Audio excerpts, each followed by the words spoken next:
어느덧 올해 마지막 방송. 그러게 말입니다. 어떻게 된 것인지.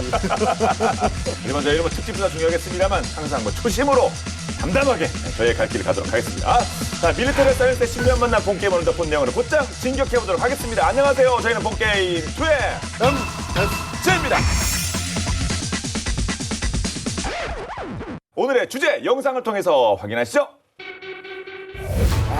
연말에 좀 어떻게 좀 즐거운 소식 전해드려야 되는데 저희가 또 긴장할 수밖에 없는 그런 주제에 오늘도요.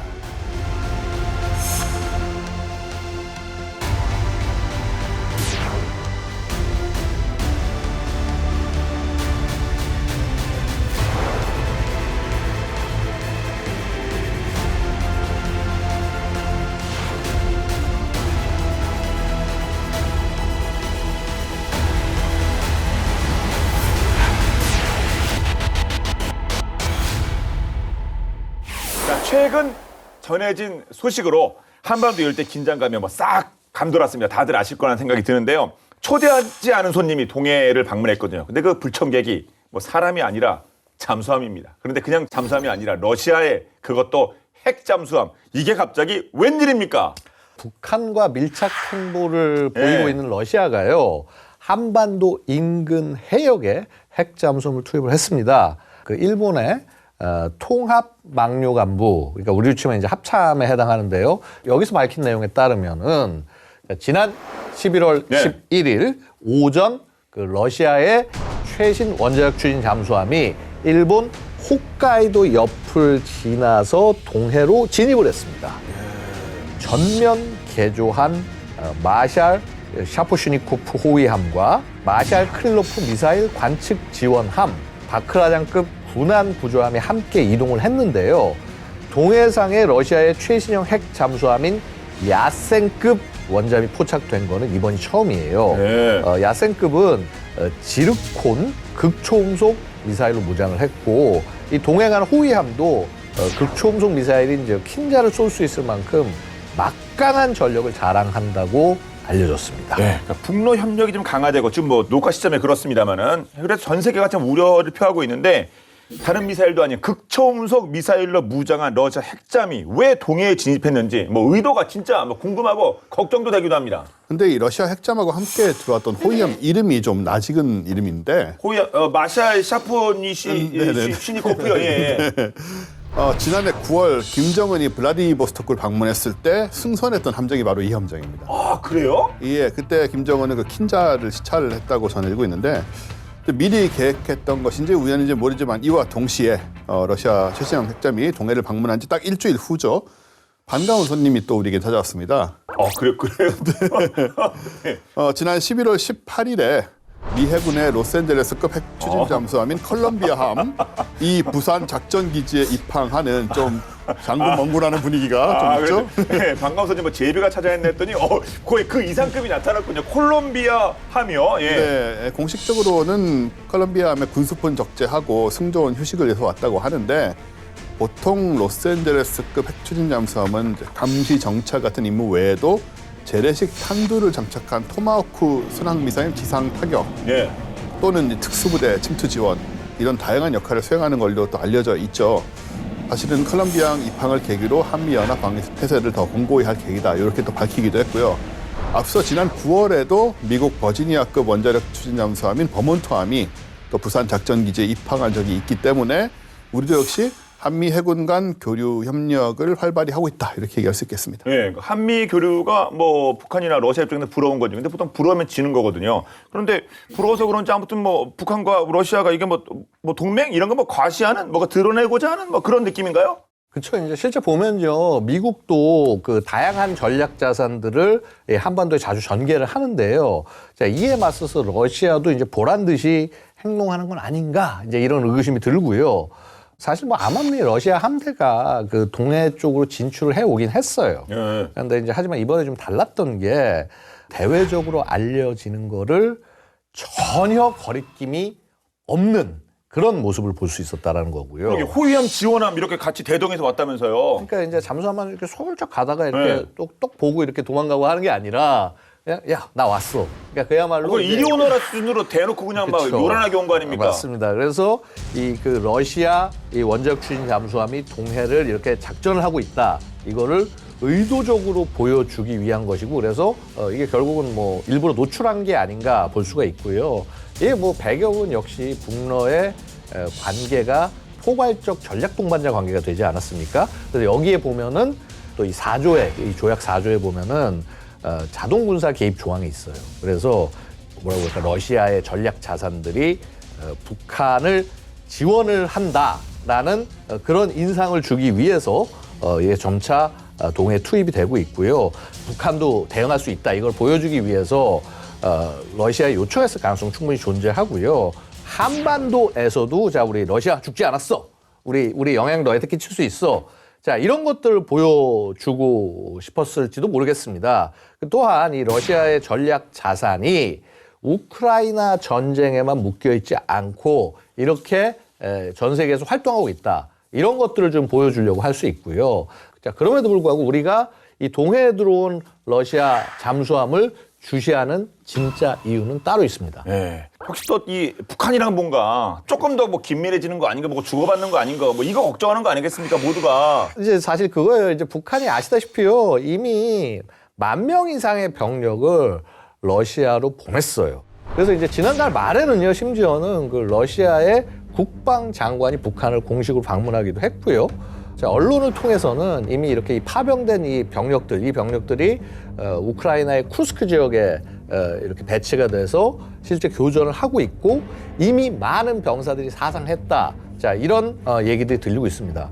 자, 군인들이 전장에서 피를 흘린 만큼 북한이 러시아로부터 어떤 기술 지원을 얻어내려고 할지 걱정이 커지는 상황인데요. 북한 하면은 왜 이제 국방력 발전 5개년 계획에 뭐 5대 과업 이런 네. 것들이 얘기가 나오고요. 이 5대 과업이 보고 있으면 이제 군사정찰 위성, ICBM 다탄두 기술, 그다음에 극초음속 미사일, 핵무기의 소형화, 그리고 바로 원자력 추진 잠수함, 핵잠수함이에요. 그래서 지난달 19일 사무엘 파파로 인도 태평양 사령관은 북한이 파병 대가로 러시아 핵 추진 잠수함 건조 기술을 이전받을 수 있다. 자, 이렇게 전망을 내놓기도 했는데, 자, 만약에 러시아의 군사 기술 이전이 현실화가 된다면 이거는 뭐 한반도에 직접적 위협이 될 수밖에 없는 거죠. 예. 그러니까 북한이 뭐 5대 과업, 근데 각각의 과업이 아직 뭐 걸음마당 게 이 정도가 아니라 꽤 진전된 것도 있기 때문에 진짜 러시아가 도와준다면 그 파급 효과가 좀 엄청 날 것 같은데요. 근데 일단 뭐 이번에 동해 들어온 거 잠수함에 대해서 좀 샅샅이 한번 살펴보도록 하죠. 야생급? 야생급이라고 하셨죠? 네, 야생급 잠수함은 프로젝트 885라고 불리는 러시아의 최신 4세대 핵 추진 잠수함인데요. 선도함은 세베로드빈스크함이고요. 길이가 139.2m에 수중 배수량이 13,800톤인데 이게 국산 잠수함은 3,000톤 정도거든요. 수중 배수량이. 그럼 4배 이상 되겠네요. 예, 4배가 넘어가는 그러니까 얼마나 큰 것인지 이제 짐작이 가능하고요. 덩치가 이렇게 큰데 또 속도는 빠릅니다. 잠수함의 핵심 속도가 수중 속도 최고 속도라고 할 수 있는데 시속 31노트, 57km. 크고 빠르고 선체가 특수 고강도 저자기 강철로 제작이 돼가지고 깊이도 최대 600m까지 잠수가 가능한 그런. 크고 빠르고 깊이 잠수하고. 와, 그러니까 뭐 4세대 이게 하여튼 뭐 최신인가 보죠. 그 러시아 기술적으로는 예. 최신 4세대 핵잠. 예. 그렇죠. 근데 사실은 이거보다 더 중요한 특징은 정숙함인데 아, 조용하기도 하대요. 이에 러시아 잠수함들은 뭐 다들 아시는 것처럼 원래는 빠른 속도와 깊은 심도를 통해서 이제 미국 잠수함을 따돌리는 게 되게 포인트였거든요. 근데 이번 야생급 같은 경우에는 미국 잠수함처럼 소음을 한참 감소를 시켜가지고 예. 은밀하게 움직인다. 와. 이런 관점으로 개발이 됐고요. 미 해군 정보국이 지난 2009년 8월을 발표한 보고서에 따르면 당시 러시아와 중국의 추진 잠수함 가운데 가장 조용한 잠수함이 바로 이 프로젝트 885 야생급이었다. 야생급이 만약에 최고 속도를 내지 않고 한 시속 25노트, 한 46km 정도로 항해를 하면 미 해군의 시울프급과도 같은 정도의 정숙함을 가질 수 있다는 겁니다. 일각에서는요, 러시아 잠수함이 이렇게 소나로 듣잖아요. 네. 그러면 고래로 표시가 된다 그래요. 생물이면 소리가 작을 거 아닙니까? 자기가 커가 또 얼마나 크니까. 그러니까 스텔스기 같은 것들도 이게 비행기가 아니라 뭐 벌레. 그래, 뭐 새로 우리가 그렇죠. 틀어내고 그러죠. 그래서 그런 거죠. 예. 그래서 이 러시아의 이 공격 원장 그 야센급은 물론이고 그 전략 원자인 그 보레이급 등 그 보유한 그 모든 잠수함의 소음 발생을 최대한 차단하기 위해서 이제 뭐 여러 가지 특별한 작업들을 수행을 합니다. 그래서 원래 잠수함은요, 이 스크루 가동 등으로 발생하는 소음을 줄이기 위해서 그 선체에 그 고무 재질 타일을 음향 타일을 부착을 하거나 그 소리 반사를 차단하는 등 굉장히 다양한 방식으로 은밀성을 유지하기 위해서 노력을 하는데요. 러시아는 이 잠수함에 특수 고무 재질로 코팅을 한다고 알려졌습니다. 이제 이 러시아 국영 방산 업체인 그 테크마시에 따르면은 특수 고무로 코팅된 러시아 잠수함은 일반적인 바다 소리와 똑같은 소음만 발생한다. 그래서 이제 적의 소나에는 범고래나 일반 고래로 나타나서 이제 식별이 어렵다 이렇게 이제 얘기를 하고 있고요. 근데 하지만 미 해군은요, 야센급이 러시아 잠수함 중 소음이 낮고 성능이 우수하다라는 평가를 내리면서도 자, 미 해군의 최신 공격 원잠인 버지니아급보다는 여전히 소음 면에서는 못 따라오고 음향 특성대가 굉장히 특이하기 때문에 이게 뭐 고래라든가 무슨 뭐 이런 생물로 판단하지 않고 아 요거 잠수함은 맞긴 맞구나 이렇게 판단할 수 있는 특징이 있다. 미국은 이렇게 얘기를 하고 있어요. 그러게요. 뭐 본인들 기술로는 그게 고래로 평가하는지 모르겠지만 미국 기술로 보면 우리 다 보여. 그렇죠. 무슨 스텔스 잡히는 스텔스 그런 거 아니겠습니까? 아무튼 그래도 전에 비해서는 소음을 감소시켜서 은밀한 작전이 가능하다고 하는 야센급. 그러니까 뭐 러시아 입장에서는 뭐 미국이 어떻게 평가하든지 간에 뭐 애지중지할 것 같네요. 그렇죠. 그래서 러시아는 이제 러시아 해군의 보석이다. 이렇게 미국은 어떻게 생각할지 모르지만 어쨌든 보석이라고. 나름 또 이유가 있는 게 러시아 최초의 다목적 공격용 핵잠이다. 다목적 공격용 핵잠이요? 소음 감소 외에도 야센급은 사실은 보편성, 다목적성을 다 겸비를 했습니다. 적의 잠수함과 수상함의 동태를 감시하는 수중에서의 작전을 효과적으로 수행할 수도 있고 그리고 지상 목표물을 순항 미사일로 타격하는 이런 임무도 수행할 수 있고요.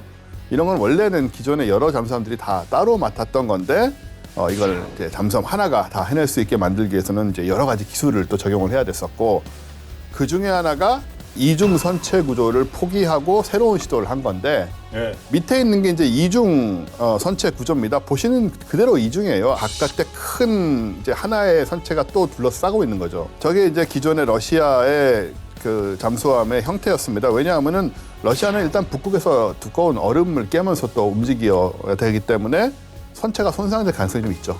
자동차는 범퍼 같은 느낌이군요. 뭐 거대한 범퍼를 하나 뒤집어 씌웠다 통째로 이렇게 보면 되는데 그런 부담이 있으니까 특히나 이중선체 구조를 선택할 수밖에 없었는데 당연히 내구성도 높고 충격도 강하고 그리고 이제 부력도 크기도 있고 하니까 부력도 좀 더 얻을 수 있는 장점이 있는데 그런데 이제 선체가 크다 보니까 선체 크기에 비해서 당연히 내부가 좁고 동력이 이제 많이 필요하게 되니까 소음이 클 수밖에 없다.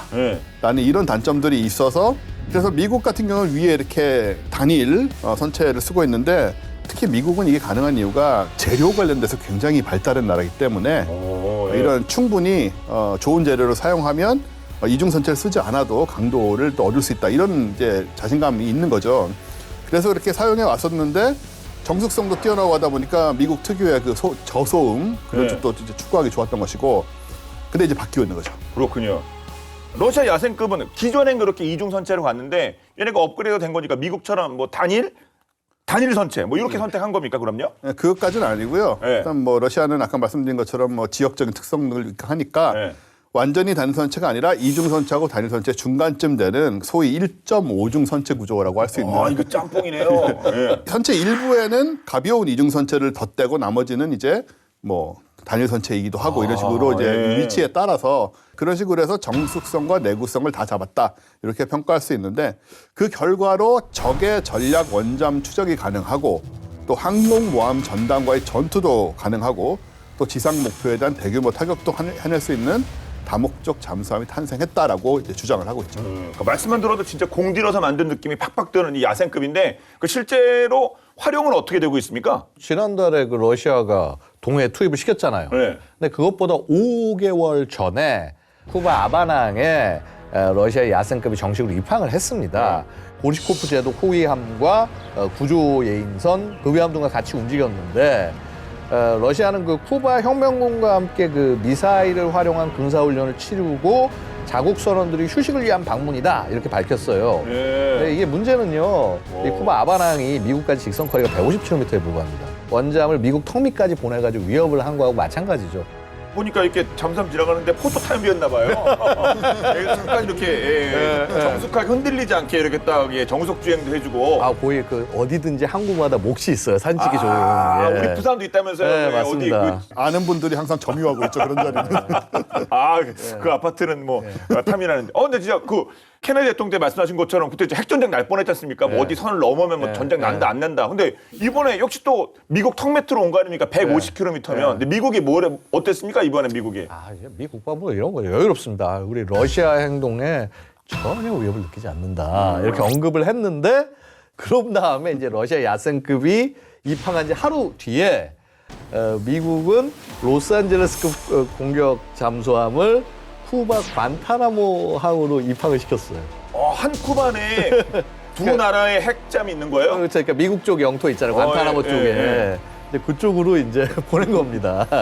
우크라이나에 대한 그 서방의 군사 지원으로 긴장이 고조된 상황에서 이루어진 일이라서 굉장히 많은 관심을 끌었고요. 특이한 거는 보통 이제 위치를 알리지 않고 은밀하게 움직이는 잠수함이 이번만큼은 야, 우리 여기 항구 들어왔어. 그러면서 이제 서로 위치를 공개적으로 노출했다는 거죠. 양국 군함이 일부러 이렇게 자신의 그 존재를 드러내는 이른바 이제 우리 해군력의 해군력 현실을 보여줬는데 이유가 뭐냐?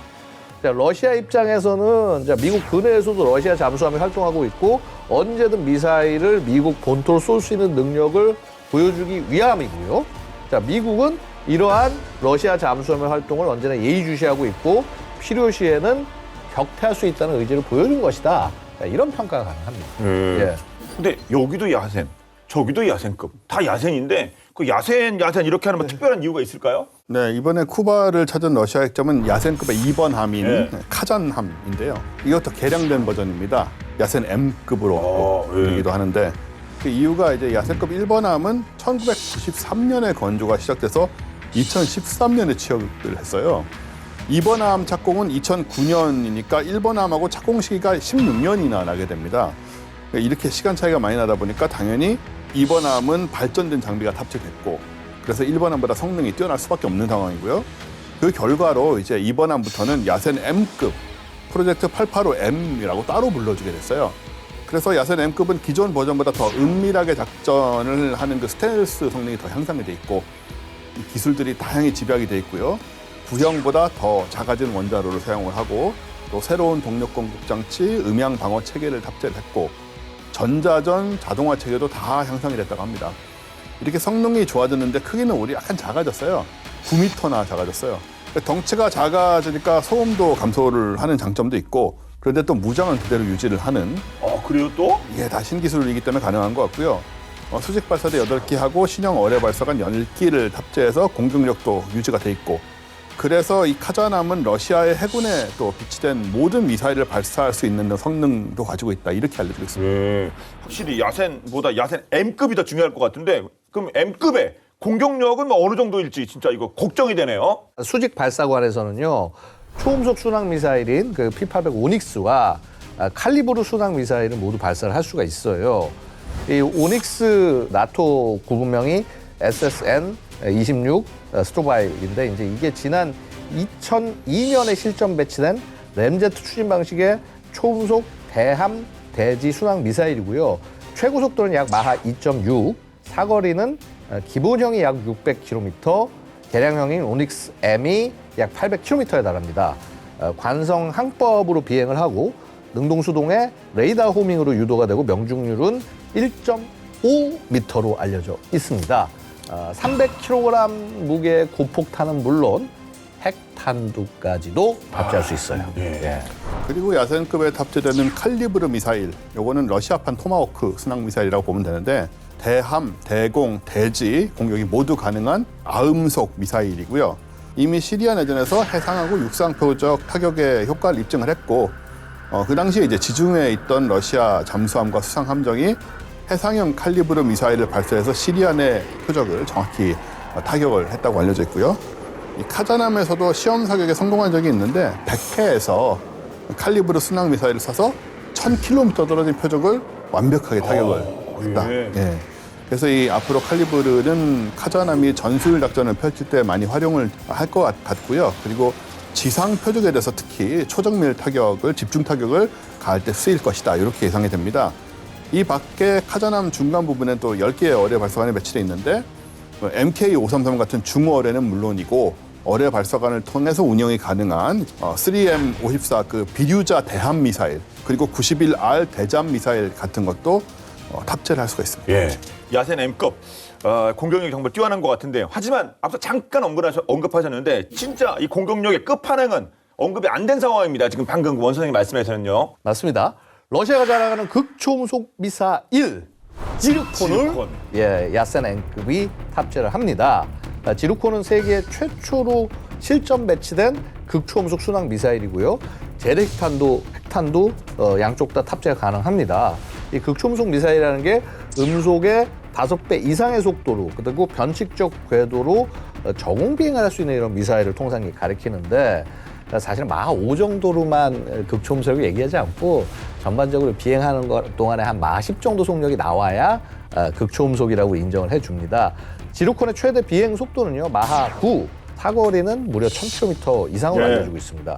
최종 표적 접근 단계에서 소요되는 시간이 10초인 만큼 속도가 너무 빨라서 요격이 거의 불가능하다라고 보시면 되고요.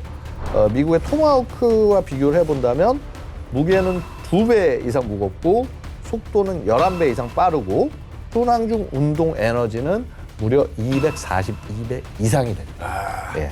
러시아 주장이 사실입니까? 그 진짜 약간 과장 뭐 이런 거 있지 않습니까? 어떻습니까? 뭐 그런 정황이 꽤 있는데요.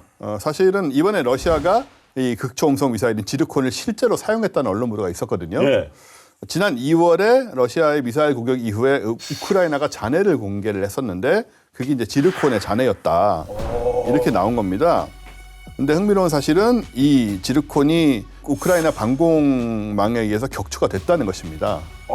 예, 그 앞에 그 자신 찬 그 최대 속도 마하 9. 네, 근데 예, 그렇게 막 변칙기도 예, 했는데 그래서 요격됐다. 그리고 이제 당시에 지르콘의 비행 마지막 순간 시속을 봤더니 1000km가 아니고 2500km 정도에 불과했다. 마하 2 정도거든요. 마지막이 중요한 거 아니에요? 그때 요격만이 당하니까. 근데 이 사건을 계기로 우크라이나는 그 지르콘의 정확성과 파괴력이 사실이 아니다라는 그런 입장을 밝혔고요. 어느 쪽의 주장이 사실이든 일단 이거는 지르콘 관련된 내용이니까 그렇다고 해서 야센급 핵잠의 위험성이 뭐 줄어든다 이런 얘기까지는 아닌 것 같습니다. 예. 아무튼 뭐 지르콘이 격추된 바 있었다. 이건 좀 다행인 소식인 것 같긴 합니다. 자, 시간을 거슬러 올라가서 1930년대 미 잠수함에서는 필수로 챙겨야 할 것이 있었다고 합니다. 뭘까요? 부상이나 질병에 대비한 응급처치? 용품? 아니면 뭐 물? 먹을 거? 또는 무슨 심심하니까 뭐 잡지? 뭐 많은 것들이 떠오르는데요. 정말 중요한 게 있었다고 합니다. 그것이 무엇일지 꼭 필요한 거였다고 하는데요. 어떤 것일지 본방자세에서 살펴보도록 하겠습니다.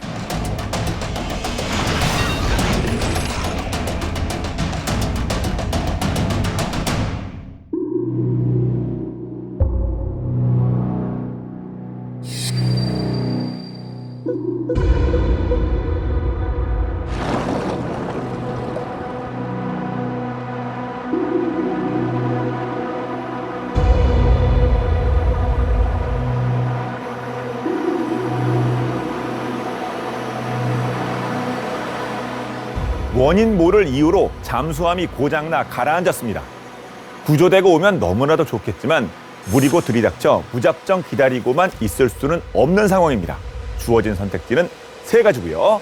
여러분이라면 무엇을 선택해 탈출하시겠습니까?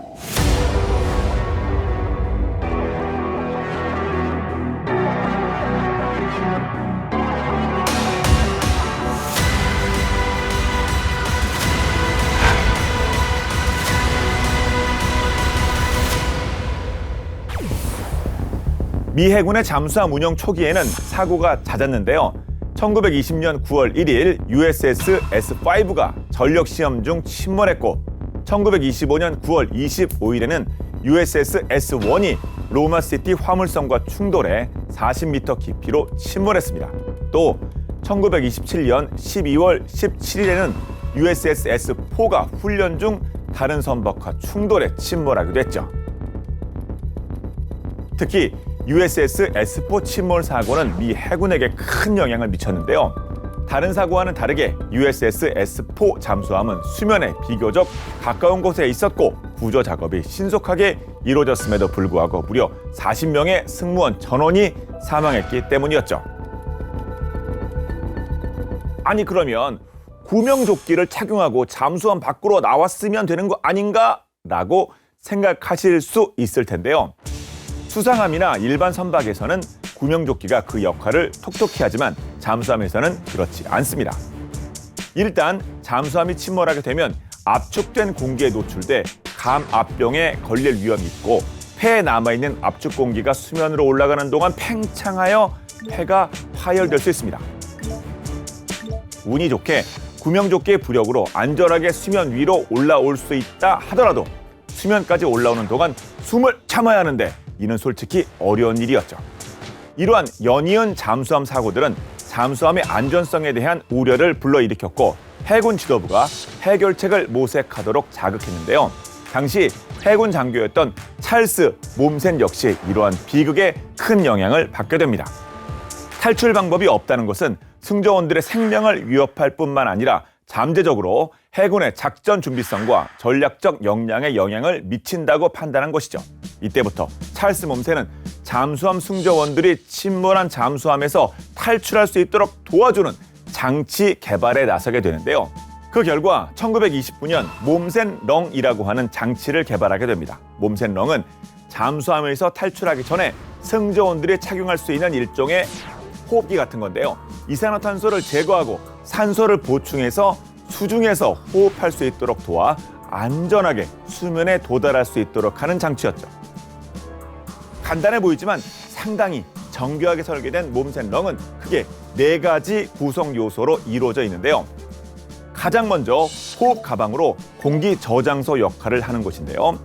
내쉬는 공기와 순수 산소의 혼합물을 보유합니다. 다음은 산소 공급 장치인데요. 작은 압력 산소 탱크가 호흡 가방에 연결되어 있어 소비하는 산소를 보충하고 호흡 가능한 상태를 유지하도록 도와줍니다. 세 번째로 이산화탄소 스크러버인데요. 쉽게 말해 이산화탄소를 흡수하는 장비입니다.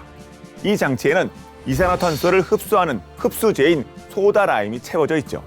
마지막으로 입마개와 코클립인데요. 호흡 가방에 직접 연결된 입마개를 통해서만 호흡을 하고 코클립은 잠수함 주변에 오염된 공기를 흡입하는 것을 방지하는 역할을 합니다. 이렇게 구성된 몸센 렁을 가슴에 고정하고 코클립을 착용한 후 입마개를 물면 되는데요. 호흡 시 내쉬는 공기는 소다 라임이 채워진 스크러버 카트리지를 통해 이산화탄소가 제거되고 정화된 공기는 탱크에서 공급되는 신선한 산소와 함께 입마개를 통해 다시 흡입이 되며 사용자가 수중에서 편안하게 숨을 쉴 수 있도록 해주는 거죠. 이렇게 개발된 몸센 렁은 이후 수많은 실험을 통해 수정 개선되었고 1960년대 초까지 미 잠수함에서 사용했는데요. 실제로 1944년 10월 25일 미 해군 잠수함 USS 탕이 침몰하는 사건이 발생했는데 몸센 렁으로 승무원 5명이 안전하게 수면에 도달하며 그 실용성을 증명해냈다고 합니다. 잠수함 승조원들의 생존율을 높이기 위한 잠수함 탈출복은 이후 지속적으로 발전해왔는데요. 개인용 탈출 장비인 몸센 렁은 체력이 소진된 승조원들이 사용하기에 제한이 많았고 이러한 단점을 보완하기 위해 1962년 추타인케 후드가 도입되었습니다.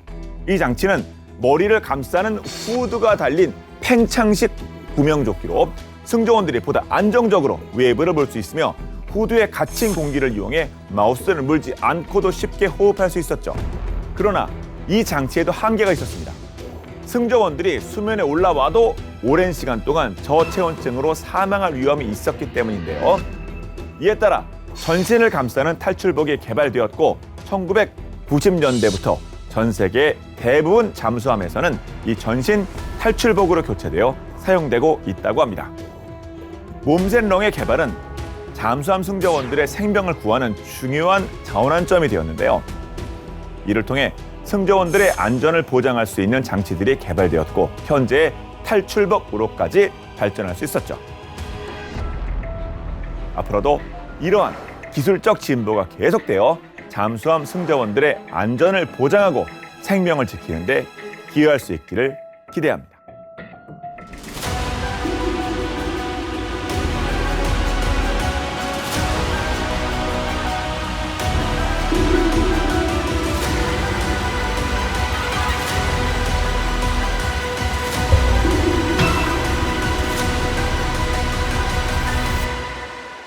잠수함에서 승조원이 맨몸으로 이렇게 수영해서 나온다는 거는 거의 불가능한 얘기고 물 안에서 이렇게 잠수함이 침몰하면 당연히 이제 함내 기압이 증가를 하게 되고요. 네.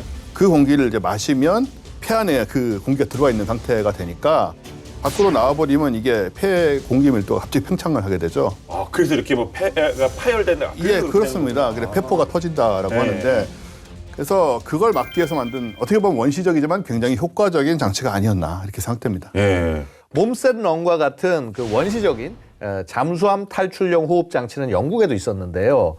데이비스 서바린 에스케이프 오페라토스, 그래서 DC라고 하는 장치였는데 포세이돈 침몰 사고, 테티스 침몰 사고, 그다음에 페르세우스의 기뢰 접촉 등 그 영국 해군 잠수함들이 침몰할 당시 이 승조원들의 목숨을 살리는데 큰 공을 세웠다고 합니다. 그렇군요.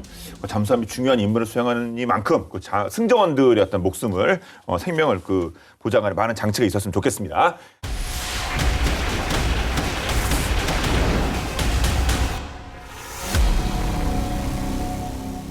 하여튼 저희가 러시아 야생급 핵잠 이거 뭐 솔직히 우리한테 못 쏘겠습니까? 그런데 우리가 걱정하는 이유는 지금 진짜 북한이랑 이거 뭐가 뭐 이런 것도 있을까 계속 걱정되는 거 아닙니까? 솔직히 좀 뭐 드러난 첩보 뭐 이런 거 없습니까? 그러니까 이제 지난 그 5월에 그 미국의 그 북한 전문 매체인 산팔로스 여기서 이제 위성 영상 분석 결과를 내놔요. 보면은 이제 북한이 새로운 잠수함을 건조하고 있는 게 아닌가? 새로운 걸요? 새로운 잠수함. 그래서 사실 이제 지난 10월에도 우리 국방정보본부에서도요. 북한이 최근 핵 추진 잠수함 건조를 개시한 걸로 보이는 정황이 일부 이렇게 식별됐다. 이렇게 이제 얘기를 하고 있습니다. 북한의 그 신포항에 있는 풍대 잠수함 공장 여기서 이제 그 소위 이제 이 핵 추진 잠수함이 건조되고 있다는 얘기인데요. 이 원적 추진 잠수함 건조를 시작했다. 그렇게 했다고 해도 잠수함에 탑재될 일체형 소형 원자로 기술을 확보한다는 거 이게 사실은 쉽게 넘지 못할 정말 어려운 관문이라고 말씀드릴 수가 있고요. 근데 이제 다만 그 북한이 비밀리에 뭐 소형 원자로를 실험 진행을 하면서 뭐 러시아의 기술 지원까지 받았다. 뭐 이런 거 충분히 있을 수가 있거든요. 이때는 사실 현실화 될 가능성이 있는 거고요. 그래서 다양한 가능성을 지금 열어놓고 그리고 관련 동향을 우리 군도 굉장히 열심히 주시하고 있다 이렇게 말씀드릴 수 있습니다. 풍대 공장에서 이제 막 핵잠 건조가 시작된 것으로 보인다 이런 말씀해 주셨다는 거는 핵잠 없다는 거 아닙니까 지금까지는요. 근데 또 언제가 제 본게임에서 뭐 북한이 우리 핵잠이 있다 뭐 이렇게 주장이죠 주장 했다고 얘기했던 것도 같은데 그 어떻게 된 거였죠? 근데 북한은 이제 독특한 나름의 논리로 돌아가지 않습니까? 지난 9월에 북한이 첫 전술 핵공격 잠수함이라면서 김군옥 영웅함을 공개를 했었죠. 당시 김정은이 연설에서 뭐라고 그랬냐면 잠수함에 어떤 무장을 탑재했는지가 제일 중요한 것이고 핵무기를 장비하면 그것이 핵잠이다라는 게 내 생각이다. 이렇게 일반적으로는 통용되지 않는 그런 새로운 카테고리를 스스로 만들어내고 있습니다. 그런 창의적인 얘기를 했고요. 하지만 일반적으로 전 세계적으로 우리 핵잠이라고 얘기할 때는 핵무기를 실은 잠수함이 아니고 핵 연료를 통해서 작동하는 잠수함, 즉 원자력 추진 잠수함을 말하는 거죠. 물론 뭐 핵무기를 탑재할 수도 있지만 이제 그게 핵심이 아니다. 뭐 이번에 야센급도 뭐 핵무기를 탑재한 것은 아닌 것이고, 그래서 북한 김군옥 영웅함 이거는 사실 디젤 엔진으로 움직이기 때문에 그런 와중에 핵무기를 실은 흔하지 않은 사례이긴 합니다. 하지만 상식적인 기준에서 핵잠으로 분류할 수는 없다라고 말할 수 있고 탄도미사일 잠수함 SSB라고 하잖아요. 정도로 평가할 수 있을 것 같은데 북한도 사실은 뭐 말은 그렇게 했지만 이게 제대로 된 핵잠이 아니라는 걸 알고 있기 때문에 진짜 핵추진 잠수함을 원하고 있는 거죠. 근데 이게 그렇게 핵잠이라고 얘기할 이유가 있어요. 왜 그러냐면 북한이 말씀드렸지만은 그 5대 과업, 국방력 발전 5개년 계획 5대 과업 안에 핵 잠수함이 들어가 있단 말이에요. 그 5대 과업은 2021년에 시작했으니까 내년 2025년에 끝나잖아요.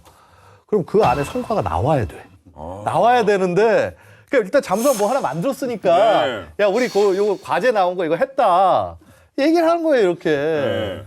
왜냐하면 김정은 말은 신의 말이기 때문에 무조건 이루어져야 돼. 이거 못 이루어지면은 만든 사람들 전부 다 아우지 가야 됩니다. 예.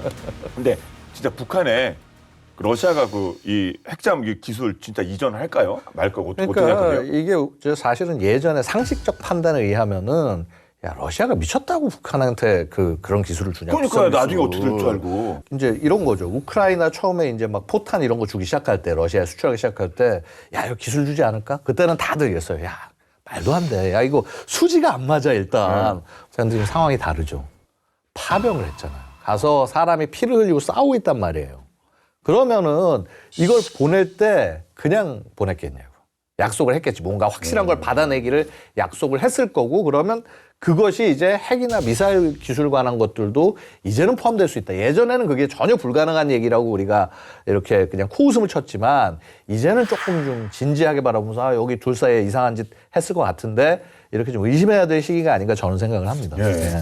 근데 앞서서 뭐 김구론 영웅하면 뭐 여러 가지 뭐 이게 뭐 핵잠이냐 아니냐 뭐 이렇게 의견이 엇갈릴 수밖에 없는 것 같긴 한데 근데 그 자체로도 분명히 우리 대한민국 입장에서는 뭐 위협적인 존재긴 하겠죠? 얘가 이제 기본 바탕이 뭐냐면은 로미오급. 네. 로미오급이요. 사실상 이제 1950년대 후반에 그 기술을 바탕으로 해서 만들어진 디젤 전지식 잠수함이에요. 자, 그런데 문제는요. 바로 이 로미오급을 북한이 한 20여 척 정도 보유를 하고 있고요. 이 20척 중에서 최소한 뭐 제 판단으로 한 대여섯 척 이상은 핵미사일을 발사할 수 있는 탄도탄용 잠수함으로 개조할 가능성이 있다라는 겁니다. 그러니까 운용할 수 있는 잠수함이 예를 들어서 뭐 6척이다. 여섯 척이 있다. 그러면 보통 삼직제잖아요. 한 척은 작전 나가 있고, 한 척은 작전 투입대기, 한 척은 뭐 교육훈련이나 뭐 예비 뭐 정비 이렇게 하고 있고. 그러면 6대 중에서 최소한 2대는 바다에 가서 그럼 20발 정도의 미사일을 수중에 쏴가지고 목표를 공격할 수 있다는 거기에 핵 탑재돼 있다고 생각해 보십시오. 이거 사실 보통 일이 아니거든요. 게다가 뭐 아니 북한이 핵탄두 숫자가 충분치 않아서 20발을 쐈는데 그 중에서 뭐 어디에 핵이 있는지 모를 수도 있어요. 근데 어쨌거나 그럼에도 불구하고 다 요격이 실패하지 못해가지고 한 발로 떨어진다. 그럼 이거 핵 공격을 당하는 거예요. 핵 전쟁이 나는 겁니다. 그 소위 잠수함 발사 탄도미사일이 갖는 가장 중요한 가치는 뭐냐 하면 언제든지 반격이나 공격이 가능해서 자 우리가 핵전쟁에 휘말릴 수 있어. 그러니까 너희는 우리랑 전쟁을 하면 안 돼.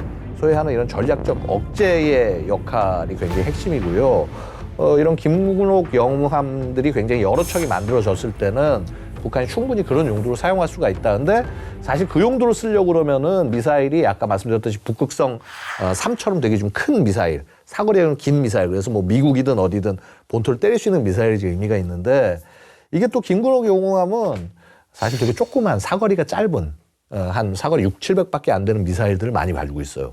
이 미사일은 사실 뭐냐면 선제 타격용이에요. 그러니까 이게 뭐 핵 억제만으로 쓰는 게 아니라 선제 타격용으로도 얘를 쓸 수가 있는 거예요. 그래서 이게 우리 군으로서는 굉장히 신경을 쓰면서 이게 아무리 뭐 디젤 추진식이고 뭐 잠항 기간 오래 없다라고 하더라도요. 이거 투입되면 긴장할 수밖에 없는 겁니다. 그렇군요. 예. 예. 영웅은 누구 마음대로 영웅이란지 모르겠는데 김군옥 함으로 하겠습니다. 저는 김군옥 그 함에 탑재되는 이 미사일은 어떤 종류들이 거기 배치가 돼 있을까요? 뒤에 큰 부분에 이제 발사관이 있는 거고 네. 대형 발사관 4개, 소형 발사관 6개, 10개의 수직 발사관이 있다. 대형 발사관은 직경 1.4m, 소형은 70cm. 이 대형 발사관에는 KN-23 미사일을 겨냥한 이제 미니 잠수함 발사 탄도 미사일, 미니 SLBM이죠. 한 직경 90cm 정도 4기를 탑재할 수 있고 또 소형 발사관에는 전략 순항 미사일, 요건 한 5, 60cm 정도 두께 6기를 탑재할 것으로 보이는데 말씀하신 것처럼 이제 북극성 3형 이상의 이런 큰 SLBM은 이제 넣을 수 없다, 탑재할 수 없다가 되고요. 크기가 작기 때문에. 이 미니 SLBM은 북한이 지난 2021년에 수중 시험 발사에 성공한 그 미사일인데 최대 사거리 역시 한 600km 정도 되니까 멀리 가는 미사일은 아닙니다.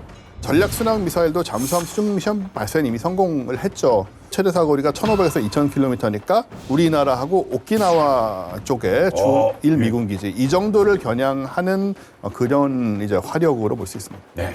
사실은 또 수중 핵무기가 따로 있어요.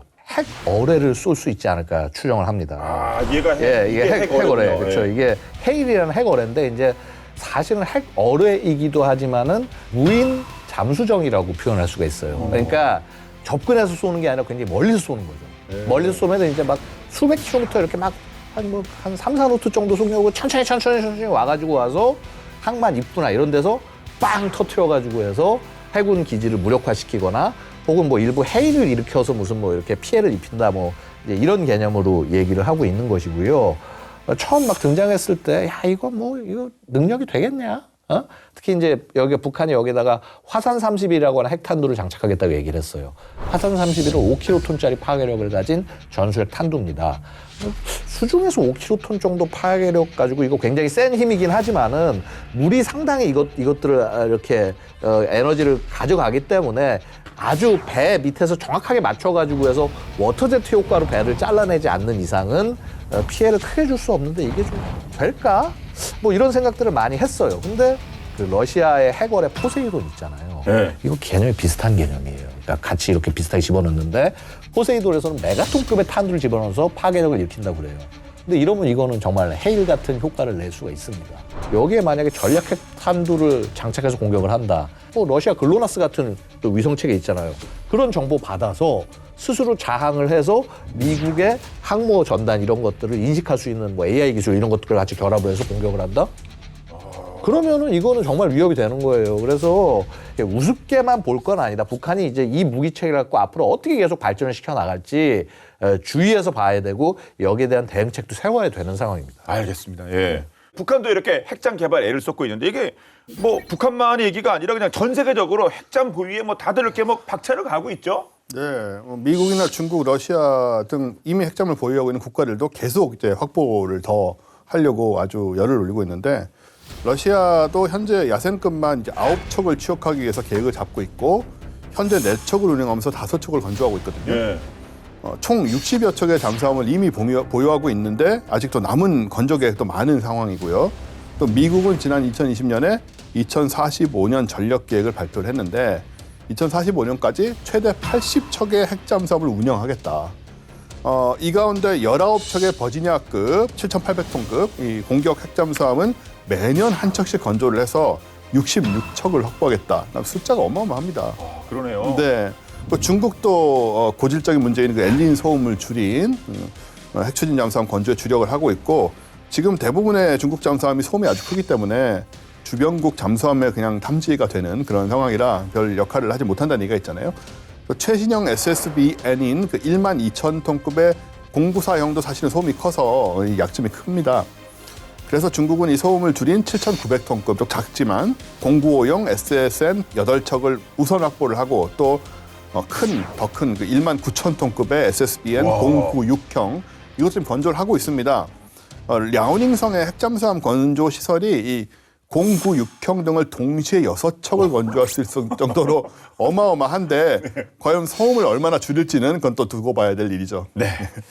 자, 오늘 이렇게 북한과 러시아 등등 치열한 핵잠 확보, 전쟁, 경쟁 소식을 전해드렸는데요. 특히나 지정학적 여건으로 한반도 인근 바닷속에 핵잠 작전이 뭐 심심치 않게 벌어지고 있다고 알려진 만큼 동해를 품고 있는 우리는 과연 어떤 선택을 해야 될지 정말 고민이 되는 그런 시기가 아닐 수 없습니다. 자, 이런 때 도대체 우리는 어떻게 대비를 하고 어떤 행보를 이어나가면 좋을까요? 잠수함을 대응하기 위해서 잠수함 전력을 늘려야 된다라고 말씀을 하시는데 저는 조금 좀 생각이 달라요. 사실은 우리 뭐 레드오크처럼 무슨 뭐 이렇게 적 잠수함을 기다리고 있다 추적해가지고 뭐 이렇게 뭐 붉은 10월? 그렇죠. 예. 그런 게 현실에서는 거의 일어나기 어렵습니다. 이렇게 우리가 영화하고 좀 그런 부분의 차이가 실제는 있고요.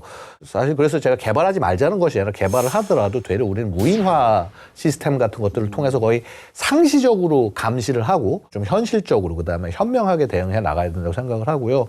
더 중요한 건 사실은 수중에 얼만큼 센서를 많이 가지고 있냐. 그게 더 중요하다고 생각이 돼요. 그 다음에 이제 또 마찬가지로 공중에서도 그걸 같이 감시하면서 입체적으로 빨리 감시해서 빨리 이걸 제압할 수 있는 시스템을 만드는 게 저는 개인적으로 훨씬 더 중요하다라고 보고요. 소서스라고 그래서 이제 우리 그 수중에 그 소나 네트워크를 막 깔아가지고 해서 이제 막 냉전 시절 보면은 적 잠수함 이동을 미국이 막 감지하고 그랬는데 전반적으로 일단 탐지하는 능력을 키우는 것부터가 일단 되게 중요한 첫 걸음이다. 이 말씀을 좀 드리고 싶습니다. 네.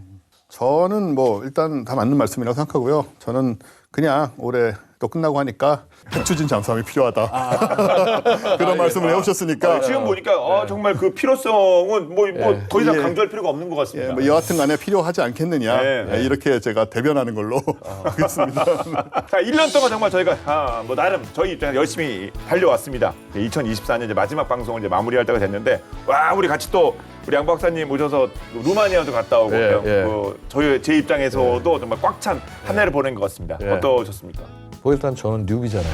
여기 올해 이제 드디어 이 본 게임에 드디어 와서 그 뉴비의 어떤 그 관상은 아니십니다. 아 왜 그러세요 형님? 나 진짜 나 여기 막내야 형. 하여튼 뭐 보도 채널에 하도 많이 나오셔서 하도 많이 나와서 어쨌거나 나왔습니다. 그래서 진짜 이렇게 와서 너무 즐겁고 그다음에 보시면서 정말 제가 이렇게 또 우리 평생 잘 모실 수 있는 두 형님을 뵈서 참 너무 즐거운 마음입니다. 우리 저 제작진분들 잘 부탁드려요. 너무 감사합니다.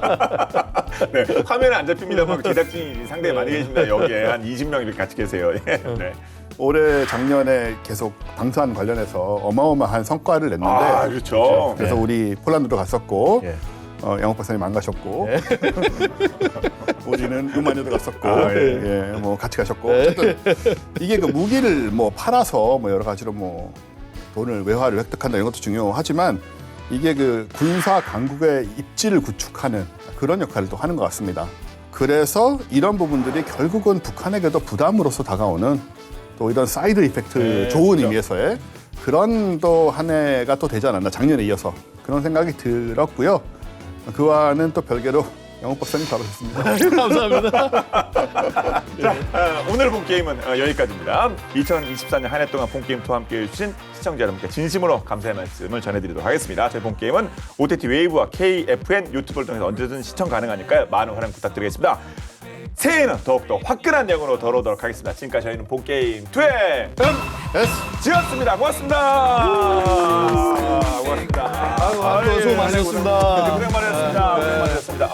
여기 화면에 안 잡히는 카메라 감사합니다. 고생 많으셨습니다. 우리 이제 여기 그 남영동으로 가서 이제 한잔 송년회를 한번 해야 되지 않겠습니까? 한 해 고생 많으셨습니다. 감사합니다.